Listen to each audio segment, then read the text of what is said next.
Hello, friends. I am Dario Gristina. You know, I am running for New York State Assembly simply because, like you, I am tired of voting for people that say they're going to do this, that, the other thing, and then come election time, they remind us of what they're going to do next time. Meanwhile, they haven't accomplished anything since.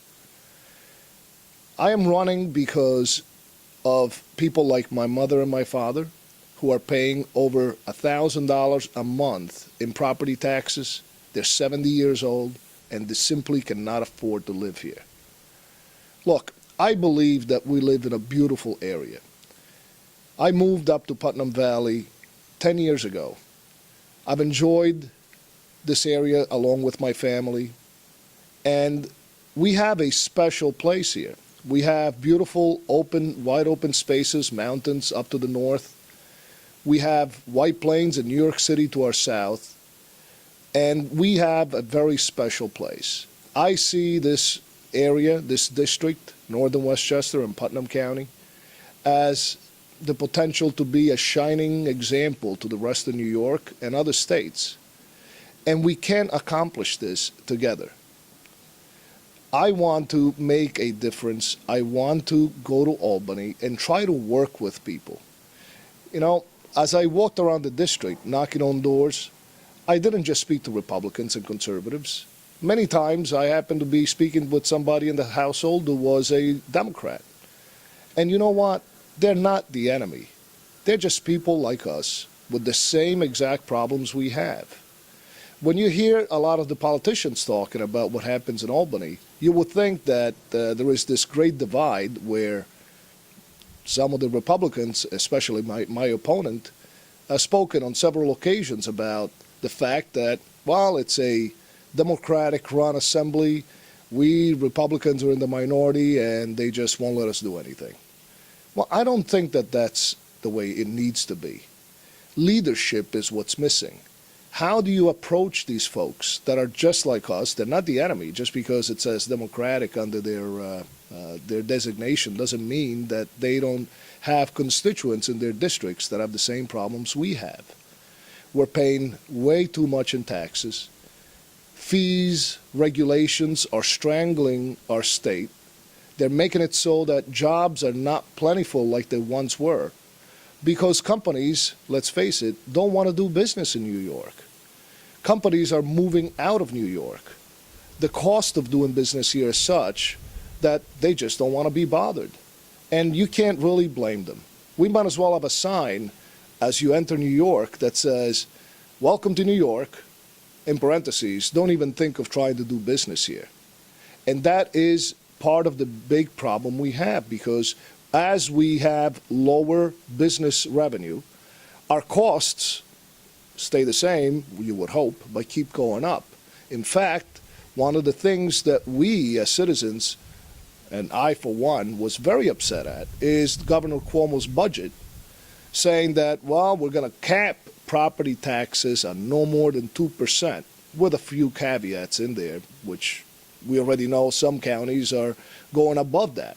And it's not really the county's fault, because they're forced to increase taxes by more than that 2% cap because of the fact that they have mandates from Albany that demand higher payments. It's that simple. And so it leads me to beg a question. Why is it that while we, the citizens, are faced with lower wages, some families are doing away with a salary or have had to cut their salary, why is it that Albany only gives us a 2% increase and possibly says, well, consider yourself lucky, it's only 2%? That is just not acceptable. It's not acceptable to me. It should not be acceptable to my mom and dad for sure. And I know it's not acceptable to you. Now, I have a plan on how to tackle these unfunded mandates. You see, this is a big word because this is something that has been happening for decades. Typically, politicians go to Albany and they decide to come up with new laws and regulations. They do this for a number of reasons. Number one, because it makes them look good. and they have something to talk about back to their constituents, how they sponsored and passed this bill about this, that, the other thing. And in some cases, maybe those issues do need to be addressed. But here's the thing. There never is a financial impact statement of how those bills are going to impact us fiscally. And there's also the other thing to be said, that we have so many laws and regulations. What about the impact on our lives? What about our freedoms? What about the way we go about our day-to-day lives? So it's not just the financial impact, it's also the impact on the way of life of New Yorkers. Those things need to be addressed. We need to go and tackle these regulations and laws that have been passed over the past 3 decades systematically, one by one. You can't just group them all under one umbrella and say, okay, we don't want them no more. It's not that simple. I'll give you one instance. One of the rules is related to state contracts that are awarded on a day-to-day basis all over the state of New York. The rule states that for those contractors that have purchased plans and have not been selected as the successful bidder, there is a $100 fee, the plan's cost, that can be refunded. So here's the problem. And by regular I mean in the business world out there, outside of our concocted and contorted state halls, the way things are done is way different, very much common sense like. Contractors receive an email nowadays with a set of plans. They look at it. If they decide to bid the job and they wish to print the documents, they're free to do so at their own expense. And that's the end of that. Well, why is it that we have a department or various departments at a cost of $30 million a year to taxpayers that allows for contractors to get a measly $100 refund? And by the way, that $100, when you add up all the $100 refunds, it's only a small fraction of that $30 million that it costs us to maintain and administer this plan. So that's just one example of a simple rule that can be changed. It's common sense, and that's how we need to tackle these unfunded mandates, one at a time. And there are many more. I've researched, I know what they are, at least partially, because I don't think anybody really knows all of them right now. But there is a report that was issued March 1st of 2011 that has a very long list of such instances as I just mentioned. Some of them very simply undone. Some of them required a little more doing, a little more work.